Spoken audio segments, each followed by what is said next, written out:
आपके सामने मैं खुश हूँ, मगर मेरा दुख मेरा राम ही समझता है। जय जय सिया राम। मैं अयोध्या बोल रही हूँ।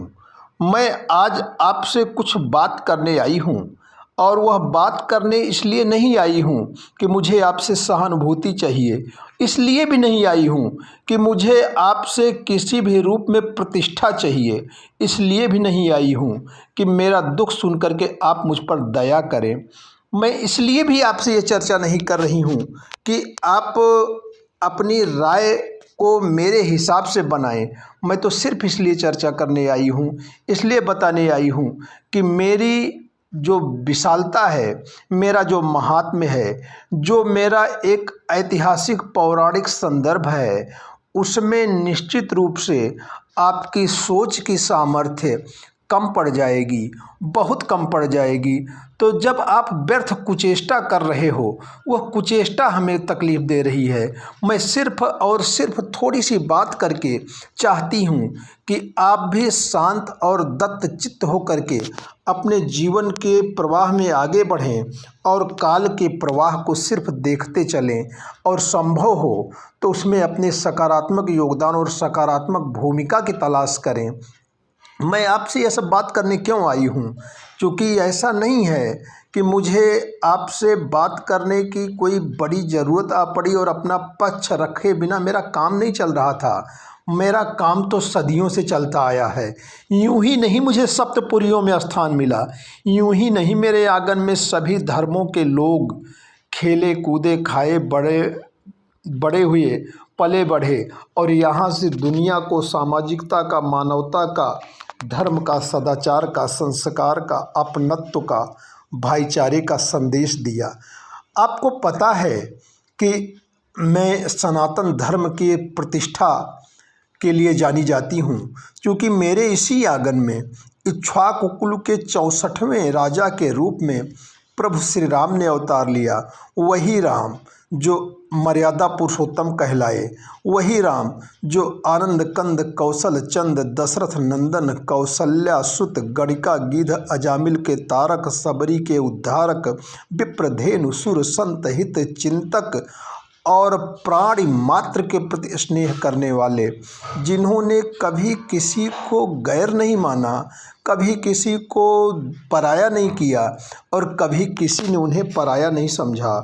सबका योगदान लेकर के, सबके सहयोग से और पूरी लोकतांत्रिक मर्यादाओं के हिसाब से वह उस राजत्व में भी एक ऐसे नायक बनकर के उभरे कि जो युगों युगों तक आदरणीय एवं पूजनीय हैं। अब मैं जो मुख्य बात करना चाहती हूँ वो यह है कि आप मुझे मेरी ऐतिहासिकता, भौगोलिकता और प्रामाणिकता के संदर्भों में समझें न समझें, आप जिस संदर्भ में समझ रहे हैं और जो चर्चा करते रहते हैं, उसी संदर्भ में मैं आपसे 2 मिनट की एक चर्चा करने के लिए आ गई।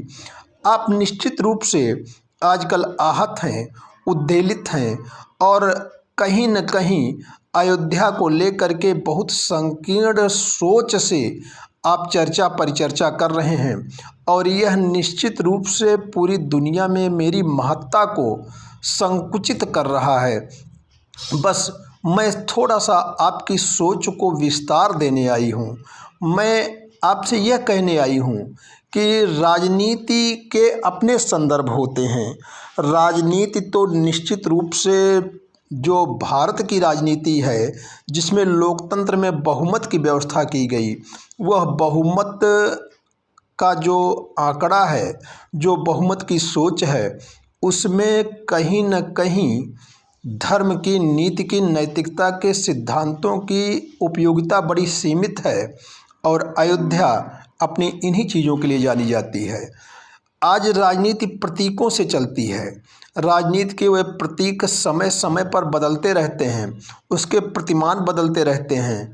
बहुमत के आंकड़े को पाने के लिए राजनीति, रणनीति, कूटनीति, तमाम नीतियाँ बनाई जाती हैं। मेरी कोई नीति नहीं है, मेरी तो सिर्फ एक नीति है, राम नीति। और राम की एक नीति थी कि सबसे प्रेम, सब के साथ अपनत्व की भावना, हर हाल में मर्यादा, वो मर्यादा पुरुषोत्तम थे और अयोध्या उसी मर्यादा के साथ आगे बढ़ती रही है। इस बात से फ़र्क नहीं पड़ता कि कौन राजा है, इस बात से फ़र्क नहीं पड़ता कि उस राजा को मेरे लिए क्या उसके मन में है, क्या उसकी सोच है। मैं तो हमेशा अविरल बहती रही सरयू की धारा के साथ कदम ताल करके चलती रही। मैंने कभी नहीं चाहा कि मुझे राजनीतिक रूप से कोई पहचान मिले।